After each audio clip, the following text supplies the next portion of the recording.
Então vamos lá, Mateus 13:31, a gente vai dar continuidade às parábolas de Jesus sobre o reino, né? A gente cantou aqui uma canção sobre o reino, né? O reino é o que na canção? O reino é sempre eterno, justiça e misericórdia, justiça e igualdade, bondade e fidelidade. Esse é o reino, como a própria canção diz, eterno. Quando Jesus, eu não falei isso, né, mas eu acho que agora eu posso dar essa ênfase aqui.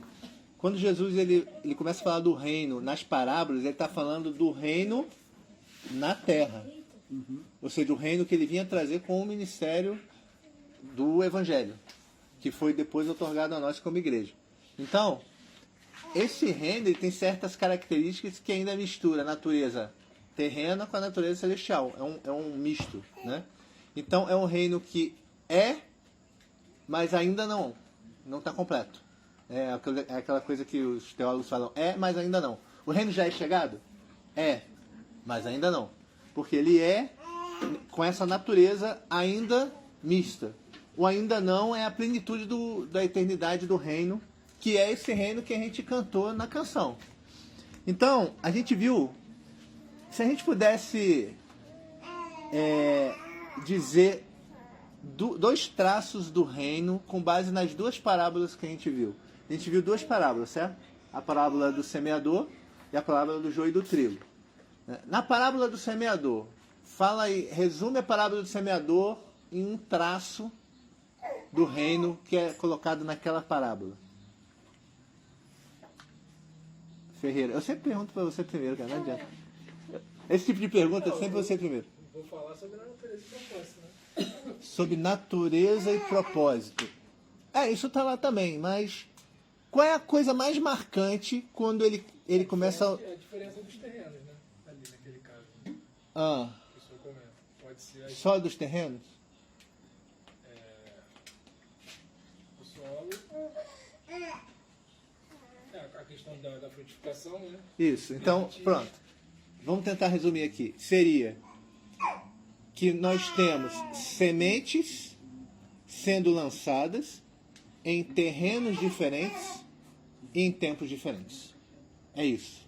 Se eu pudesse resumir, é isso. Então isso quer dizer que você pode, num grupo... Então vamos pegar isso. O reino de Deus vamos traduzir? O reino de Deus é a semente sendo lançada e ela frutificando de maneira diferente, em pessoas diferentes, em tempos diferentes. Essa é a característica do reino. Então, vou repetir. Ela é a semente sendo lançada, frutificando em tempos diferentes e em terrenos diferentes, de maneira diferente. Então, que lição você tira daí? Que nem sempre... Isso, nem sempre você fazer a mesma coisa vai resultar na mesma coisa. Tipo, eu vim aqui e comecei a trabalhar com esse grupo de uma maneira que eu vi... não, porque lá em Pirassununga eu fiz assim. E lá em Recife eu fiz assim. Então aqui vai ser... Não vai ter o mesmo resultado. Por quê? Porque são pessoas diferentes. Mas então eu vou fazer a mesma coisa que eu fiz lá, aqui pelo menos com a Carmen, com o Nilson e com o Vinícius. Não é a mesma Carmen, não é o mesmo Nilson, não é o mesmo Vinícius. Na verdade, nem eu que estou lançando a semente sou a mesma pessoa. Só a semente que não muda, né? Isso, a semente é a mesma. O resto tudo vai mudando. Então, a característica do reino é que ele é dinâmico. Isso que a gente tem que ter em mente. O reino ele é bem dinâmico. E a gente tem que estar atento para saber em que estação, vamos chamar assim, em que estação de plantio nós estamos dentro dessa dinamicidade, né? Nós somos o mesmo terreno, nós somos terrenos diferentes, recebendo ao mesmo tempo a mesma semente, e às vezes nós somos terrenos diferentes em estações diferentes, recebendo sementes variadas. Então, a gente tem que observar isso todos os dias para saber em que momento nós estamos, para que a gente possa frutificar a 30, 60 e a 100 por 1. E lembra quando eu falei, né? 30 é o normal, 60 já é uma colheita excepcional. 100 por 1 é Paulo, é John Wesley, é John Knox, é nesse nível, né? É o 100 por 1. O que não quer dizer Ah, então, beleza. Então vamos contratar aqui com 30 por 1, né? Irmãos, a gente é muito ruim nisso. Porque a gente mesmo limita Deus. Deus não tem limite. A gente limita ele. Né? Caraca, o calvinista vai pira agora falar que a gente limita Deus. Mas Paulo fala, não extingais o Espírito Santo de Deus. Paulo fala isso. Ele vai falar isso se não é possível fazer isso. Então Paulo é esquizofrênico. Né? Às vezes a gente limita Deus, o que Deus pode fazer. Eu queria que cada um saísse daqui hoje pensando assim, cara, Deus me escolheu para ser o novo John Wesley do Brasil. Ou seja, eu vou provocar um avivamento. Quando eu entrar em certos bairros aqui de Brasília, Deus já vai cair chorando, pedindo perdão a Deus dos seus pecados. Eu nem fui na casa deles pregar, nem fui na rua pregar, não fiz nada. Só de oração. Né? Poxa, quando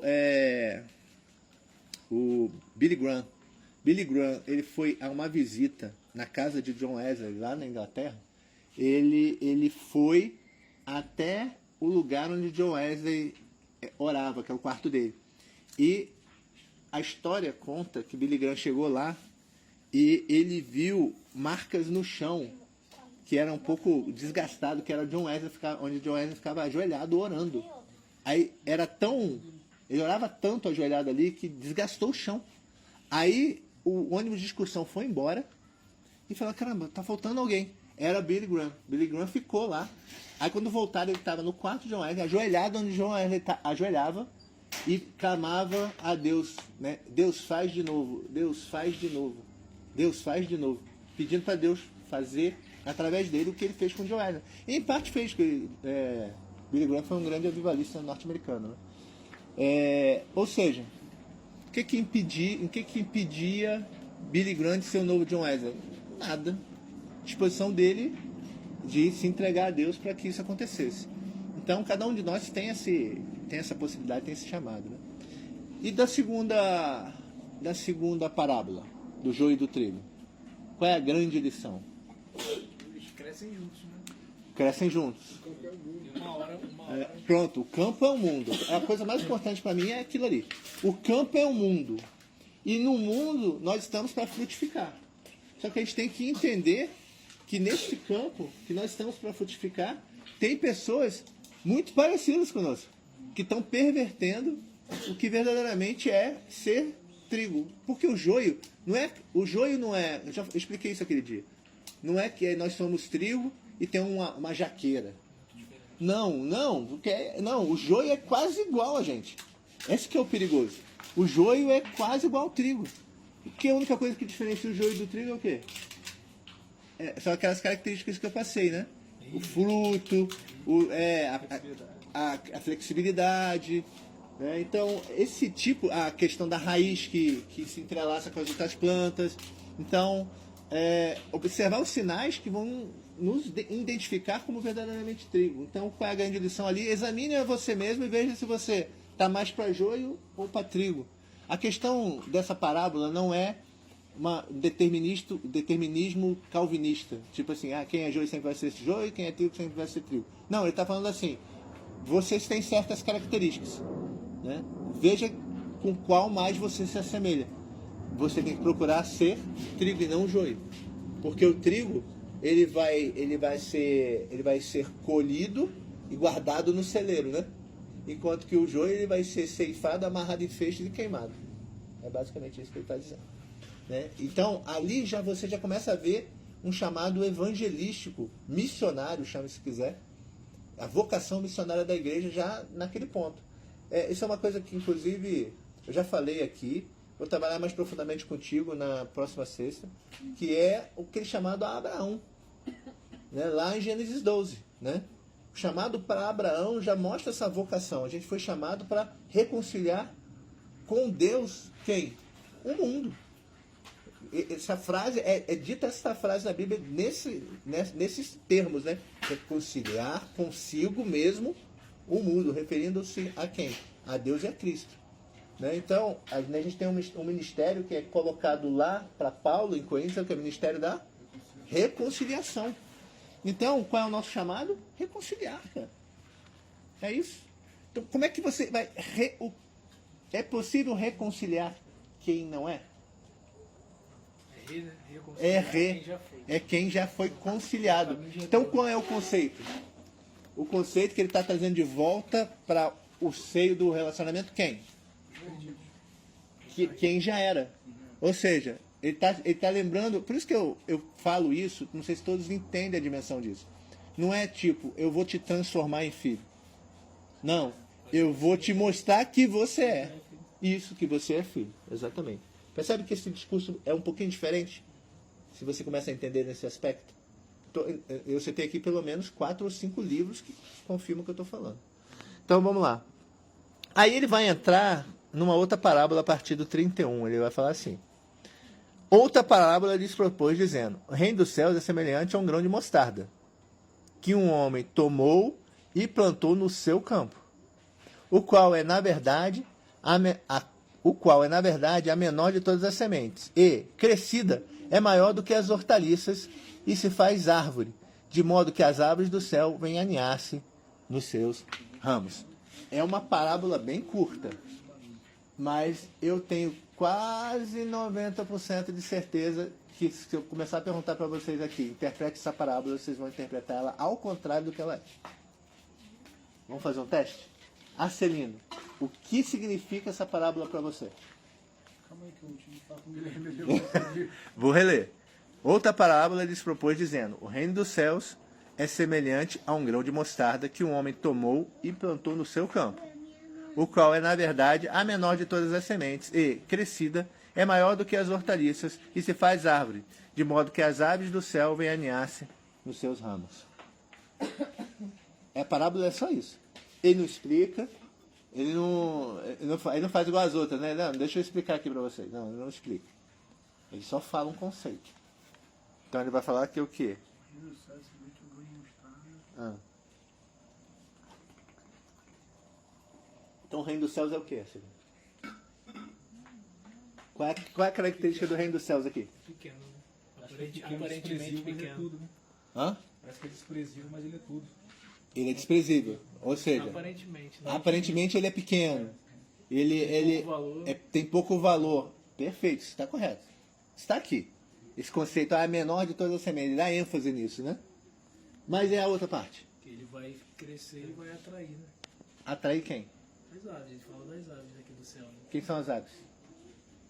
Quem são as A aves? gente vai mais com o passarinho, né? É A gente todo compara. mundo, né? Hã? Se for interpretar na visão que o mundo, de novo, que o campo é o mundo, Hã? as aves são as pessoas que estão fora, né?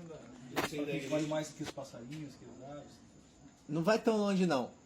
Alguns versículos antes, Estão dispersos. ele né? usa a mesma figura de linguagem. Na ave. No mesmo conceito, é.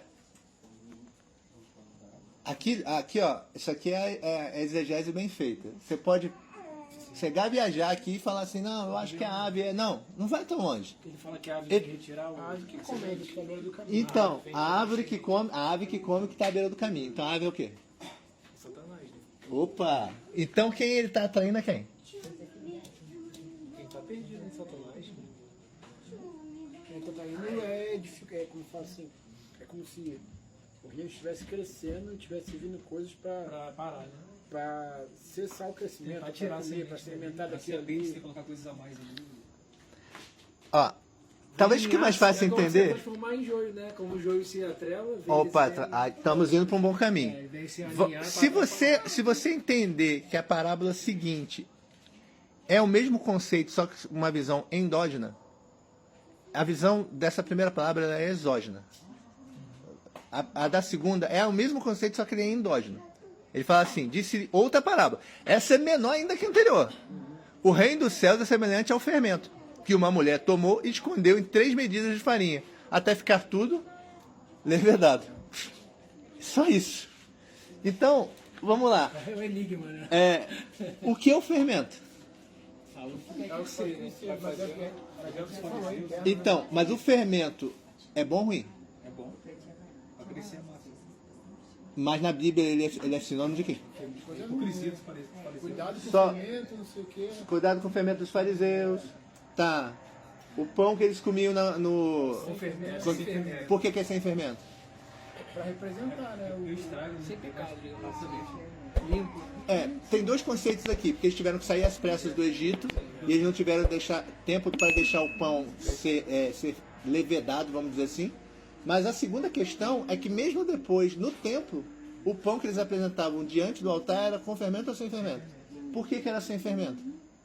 Porque o fermento representava o quê? Aquilo que Jesus usou com os fariseus. Cuidado com o fermento dos fariseus. Hipocrisia é pecado. Volta e meia, você vai ver Paulo usando a figura de fermento também como pecado. Não existe na Bíblia nenhuma passagem em que fermento não esteja ligado a pecado. Está sempre ligado a coisa ruim. Essa daqui, se a gente achar que é boa, seria a única exceção. Só que aí vamos lá. Se essa aqui seria uma única exceção na Bíblia para uma figura de fermento, e Jesus sabe que o judeu interpreta fermento como algo bom ou ruim?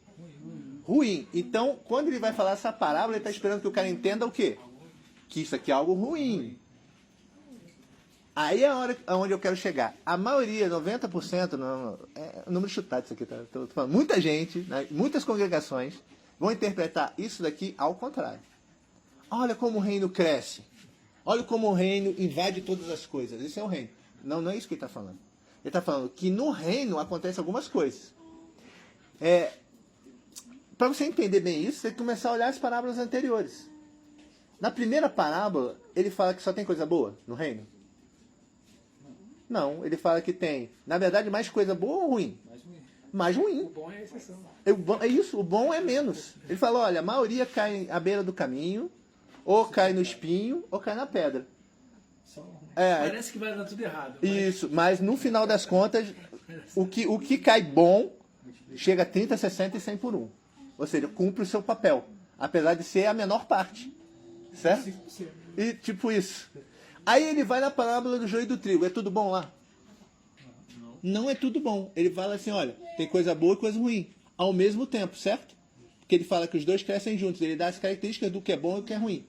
Por que diabos a gente vai chegar aqui e achar que ele, de uma hora para outra, vai parar de falar do diametral oposto de duas coisas, uma boa e uma ruim, e ia começar a falar só de coisa boa? Não, aí ó, agora eu vou falar tudo que é bom aqui, ó. Não, ele está falando a mesma coisa. Então ele está falando de um reino que é pequeno, que é minúsculo, que é desprezado pelos homens, e ele cresce. Só que chega num certo ponto que ele deixa de ser o que ele devia ser. Por quê? Porque mostarda não é árvore. É isso. E é a maior delas. Só que ela cresce tanto em estrutura que ela começa a atrair quem? As aves. Isso. Ele começa a atrair quem não deve. Para se aproveitar daquela estrutura que não é mais o que deveria ser. Não é árvore, mas tem comida. Ao mesmo tempo que a estrutura é a comida, é tudo. E isso aí também fui estudar, né? Tem várias pessoas que foram tentar interpretar essa palavra, foram lá na região, vários pesquisadores, para observar se isso é um fato da natureza. Jesus falou isso com propriedade que é um fato da natureza. Sim, é um fato. Né? Essa aqui é chamada, não é qualquer tipo de mostarda, é uma mostarda chamada mostarda turca, que ela cresce e fica quase grande o suficiente como uma árvore, mas ela não tem os mesmos galhos de uma árvore. Então, os galhos são mais finos, ela não tem o mesmo caule, então ela não tem estrutura para aguentar aqueles ninhos de grandes pássaros, aí ela começa a envergar. Está entendendo? Então, vai dar ruim se estava. Então, aí que tá. Vai dar ruim se você começa a pensar que essa pequena estrutura. Vamos lá, pega aqui o nosso grupo. Aqui é o reino de Deus. Aqui é um grão de mostarda, pessoal. Que começou pequenininho, ainda é pequenininho em termos numéricos. Mas eu creio que ele é grande em termos espirituais. Por quê? Porque houve grandes transformações em pequenas pessoas. Então, você não olha com o olhar humano. Ok. Só que se a gente ficar tentado a mudar a estrutura do que esse grupo é para uma coisa institucional, para aquilo que ele não é, aí a gente pode até começar a atrair mais, o quê? Mais gente. Só que essa pessoa que vem, ela não é... Ela é de Satanás, vamos falar assim. Ela é o pássaro. Ela vem só porque aqui ela consegue guarida. Ela consegue construir o ninho dela aqui, entendeu? Ela não quer deixar de ser um pássaro. nessa analogia aqui que ele está usando da figura de linguagem de que é uma pessoa que não é do reino dos céus, é do reino de Satanás. E aí ela vem e começa a fazer quebrar, ela começa a forçar. Aí isso daqui que a gente tem começa a se desfazer. Por quê? Porque não perdeu a autenticidade daquilo que deveria ser. Perdeu a essência daquilo que deveria ser. Então Jesus está falando assim, olha, é quase como se fosse um alerta. Porque ele está começando lá atrás falando assim, cuidado, nem todo mundo vai dar fruto. Alguns vão dar menos, outros vão dar mais. Alguns vão estar em estações diferentes. Cuidado, que alguns não são o que deveriam ser. Alguns são e outros não são. Olha os frutos. Agora ele está falando assim, cuidado, preserve a natureza. Né? Vai começar pequeno, mas sejam íntegros, fiéis àquilo que o reino de Deus deve ser. Não se tente, não se deixe ser tentado a mudar a natureza daquilo que o reino é só para atrair mais gente, só para atrair mais pessoas, para dizer, vamos pegar agora na prática da igreja moderna, né? Não, vamos fazer número aqui. Não, vamos montar um templo, vamos botar uma placa, vamos começar a pregar prosperidade, vamos comprar instrumentos musicais, botar uma banda maneira. Vamos lá, a gente tem uma quantidade até anormal de músicos aqui no meio, né? Para um grupo tão pequeno, né? A gente conseguiria montar uma banda legalzinha, a gente podia ensaiar, a gente podia comprar instrumentos legais. Poxa, a gente arrecadou aí 3 mil e pouco, talvez quase 3.500, eu acho, por aí. Então, dá para pagar um aluguel. A gente conseguiria pagar um aluguel? Conseguiria. Ou seja, a gente conseguiria montar uma igreja institucional? Conseguiria. Talvez isso atraísse mais gente? Atrair. Pronto. É o reino do céu semelhante a um pequeno grão de mostarda que a gente quis transformar em árvore para atrair mais pessoas. Não é assim que funciona. Jesus está dando um alerta. Cuidado com isso. Isso aí é o fator exógeno. E qual é o endógeno? Ele fala assim, e da mesma forma como visivelmente vocês podem ser tentados a criar uma estrutura que não é, internamente, cuidado com as pequenas coisas que vocês permitem crescer e minar aquilo que, essencialmente, esse reino deveria ser. A coisa leveda e toma conta de tudo. Então, isso aqui não é um alerta para o que é bom, é um alerta para o que não deve ser. Está falando, não deve ser isso. É ao contrário. É o contrário da interpretação. Ele está falando assim, olha, cuidado. Então, é por isso que até eu falei com algumas pessoas, e já até gravei isso aqui, né? Em alguns momentos. Falando sobre a minha oração dioturna para que esteja nesse grupo quem realmente pertence a esse grupo. Para quê? Para que haja a mesma visão. Tem uma passagem, né? Eclesiastes, onde ele fala assim, andarão 2 juntos se não concordarem.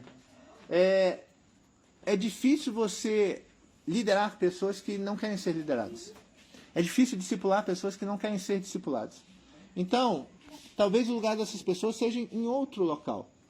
Eu também não posso permitir que certas coisas aconteçam, certos comportamentos se desenvolvam e sem remover o fermento, senão o fermento amassa toda, é onde eu quero chegar.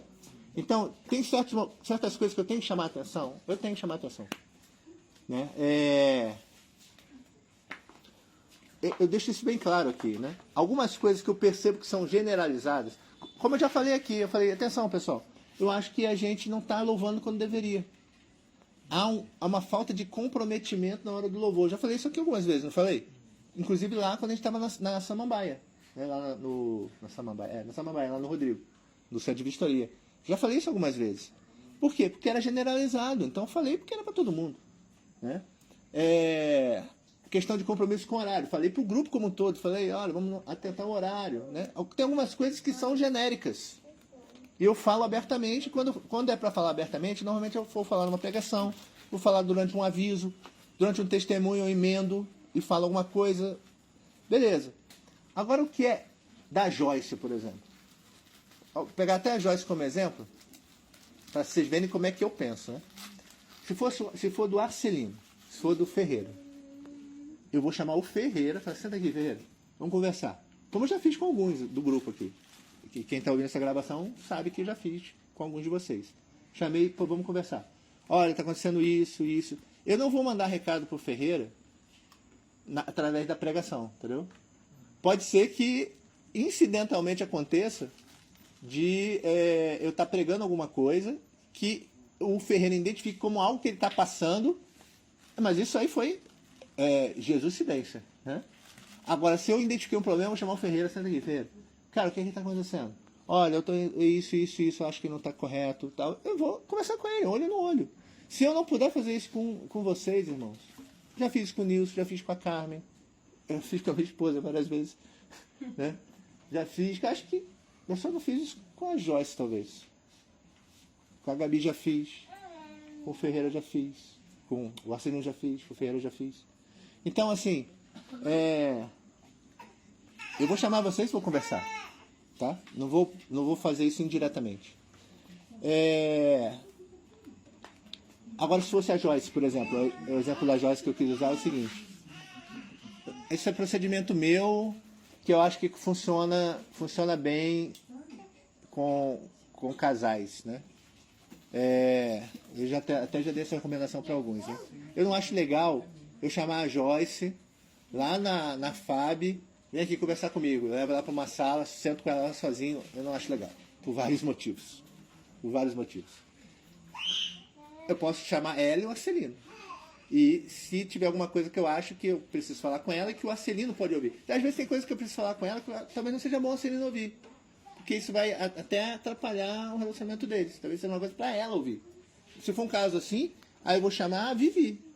Falar, amor, eu preciso conversar com a Joyce. Vamos chamar ela, conversar, tal. E a gente cria uma situação para isso, né? São raras as coisas que o casal não pode trabalhar como casal. Mas às vezes acontece, estou dando um exemplo, tá? Isso é o que, irmãos? Isso é duas coisas. Isso é eu me preocupando que você cresça em Deus e estou exercendo a minha função de liderar esse grupo em alguma medida. Não pastoreio todos, mas pastoreio alguns de vocês. Então, ok, estou exercendo esse papel que vocês outorgaram a mim. Então, com quem eu vou fazer isso? Com quem me deu essa autoridade, né?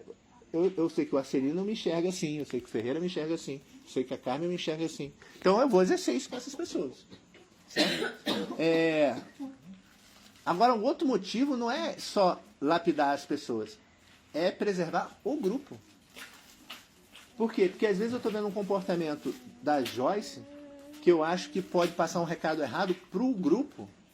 Às vezes eu estou vendo um comportamento do Ferreira que pode passar um recado errado para o grupo. E aí vai se espalhar e contaminar o grupo. Então, tem um duplo sentido nisso. Preservar a própria pessoa, no caso do exemplo que eu dei aqui, o Ferreira. E preservar o grupo. Para que o fermento do Ferreira não venha levedar a massa toda. Vocês estão entendendo? Então, o reino de Deus tem essa dinâmica.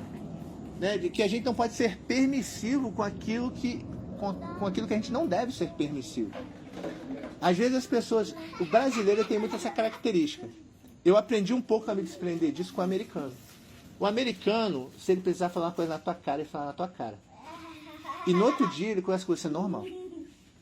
Né? Isso é a característica da cultura anglo-saxã. Ou seja, se hoje ele precisar chamar a polícia, é um exemplo extremo, não cabe para questões do evangelho, mas só para vocês entenderem a mentalidade.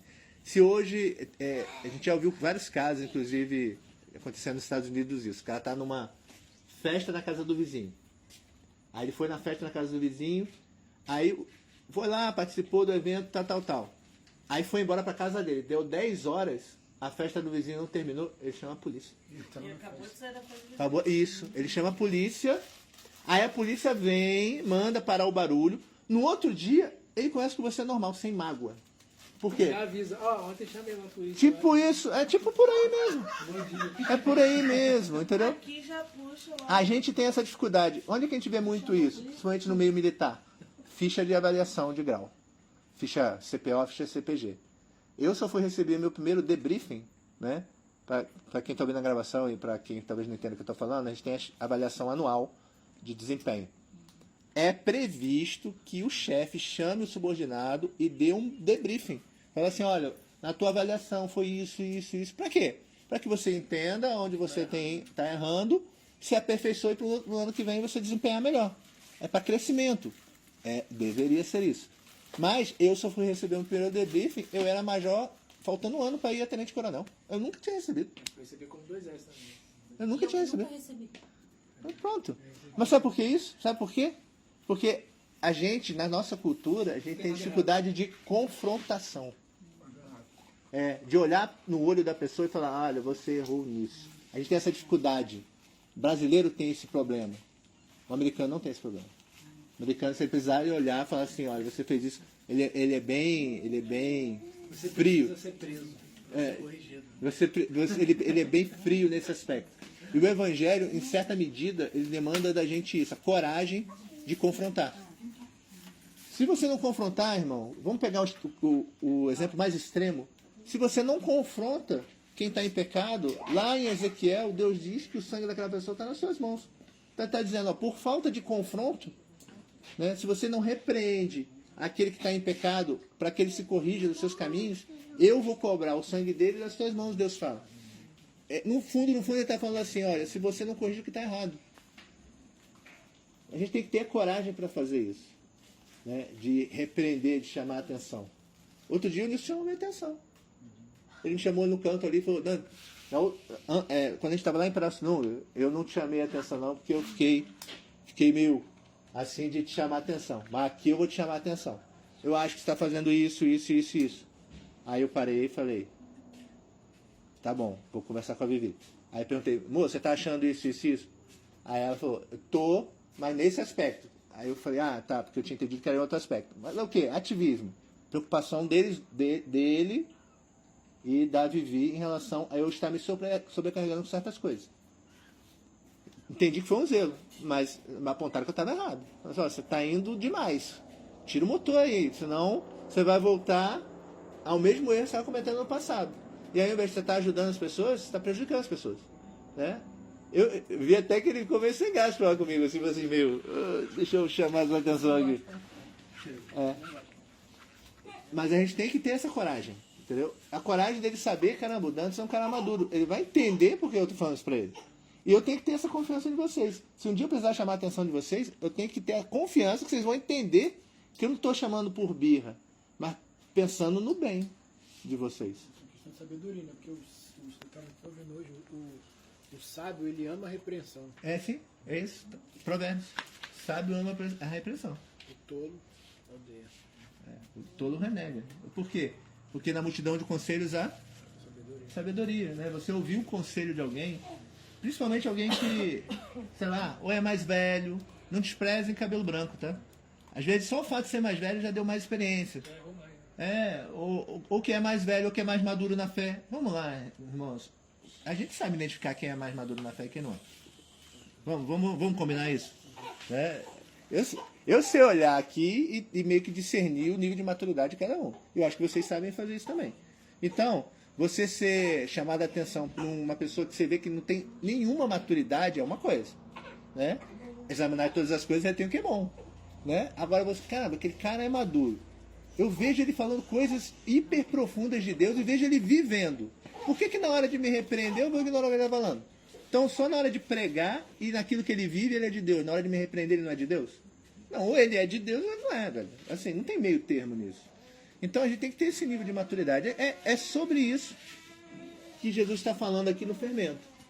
Ele está falando, olha, cuidado com as coisas. Quando ele fala fermento, que é colocado na massa, por que é diferente dos pássaros que vêm na igreja? Um é visível, é estrutural. O outro é escondido. Quando é que você bota o fermento lá dentro? Quando é que você vai ver que a massa fermentou? Quando começa a aparecer. Aí talvez já era, perdeu a massa toda. Já não tem como você separar, já fermentou. Estão entendendo? A gente pode botar um trabalho a perder por causa disso. A gente pode deixar esse grupo, a gente pode fazer esse trabalho que é maravilhoso.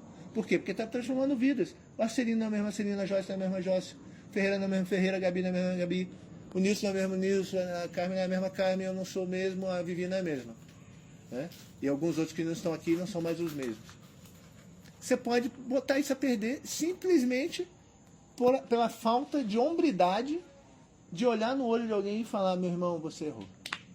Meu irmão, ouça a voz da repreensão. E aí o que você faz se a pessoa não ouvir? Quiser continuar levedando a massa, né? Aí a Bíblia diz, Mateus 18, falou com ele, não deu certo? Chama 2 ou 3 irmãos mais maduros. Ó, irmão, a gente sentou aqui para conversar contigo, cara. Ó, tá acontecendo isso, isso e isso. Não deu certo? Dize-o à igreja. Jesus fala, ou seja, tá todo mundo aqui numa reunião, ó, pessoal, agora vamos falar um negócio aqui. Já conversamos com fulano, é isso, isso, isso. Depois fomos eu e Ciclano e Beltrano, conversamos, não deu. Agora estamos levando aqui. Meu irmão, olha só, não dá. Tal. Aí depois, não deu. A Bíblia diz o que? Trata como? Publicano e pecador. Tipo assim, ele não quer, irmãos, é isso. Tem uma coisa que é interessante, né? Outro dia, eu dei esse exemplo, né? E testemunhei isso ontem ou anteontem para Vivi. Eu falei assim, ó, tem certa pessoa que você conhece, que a gente orou e estendeu a mão durante um tempo. Não deu certo. Aí, um tempo atrás, me pediram oração para essa pessoa. Na hora, Deus falou assim, não ore. Caraca, Dantas, pediram oração, você negou orar para alguém? Neguei, irmãos. Neguei. Isso é de Deus? Em Jeremias. Deus fala assim, Jeremias, olha só, por essas pessoas eu digo que você não ore, porque eu não vou ouvir. Porque cuidado, tem um ponto entre você ter fé e persistir, em você ser teimoso, tá? Tipo assim, tá persistindo numa coisa que já não... jogar pelas aos porcos. Tem um limite. É bem difícil discernir isso. É difícil. Tem uma regrinha? Não tem uma regra. É espiritual isso aí. Mas para essa pessoa específica, que eu obviamente não posso falar, claramente Deus falou assim, não ore. Aí eu até contei essa história para Vivi. Eu falei, olha, fulano, Deus falou, não ora. Porque não quer. Então, eu falei, beleza, entendi. Prefiro orar pela Joyce, que tá querendo crescer, tá querendo mudar, tá querendo se aperfeiçoar, tá consagrando a vida a Deus. Prefiro orar pela Carmen. Tá entendendo? Meu irmão, minha vida tem 24 horas. Eu não posso orar por todo mundo. Então, eu vou orar por quem? Eu vou orar por aqueles que estão aqui. É isso. E aí é isso. A gente tem que ter essa coragem de confrontar, tem que ter coragem, inclusive, de se apartar. De chegar e falar, olha, não é mais para andar com você. Por vários motivos. Porque você não quer, porque está me sugando, porque está contaminando o grupo. Eu prefiro andar com 2 que querem do que com 200 que não querem. Eu não tenho nenhum problema em andar só com 2. Por que eu estou falando eu faria isso? Porque eu quero que vocês... Eu estou sendo ousado como Paulo. Sejam meus imitadores conforme eu sou de Cristo. Se eu estou falando que eu faço isso, façam também. Né? Prefiram estar com 2 que querem do que com 200 que não querem. Confrontem. Se apartem de quem não quer. Orem. Saibam distinguir entre persistência de fé e teimosia. Persistam até onde a fé permitir. Mas também não sejam teimosos para ficar tirando pelas aos porcos. Tá bom? Para poder discernir quando é que a gente não vai deixar a massa levedar. Ficou claro? As 2 parábolas? Então, essa é a terceira característica do reino. Tá ok? Então, a gente já viu 1, parábola do semeador. 2, parábola do joio e do trigo. 3, parábola do grão de mostarda e do fermento na massa. Amém?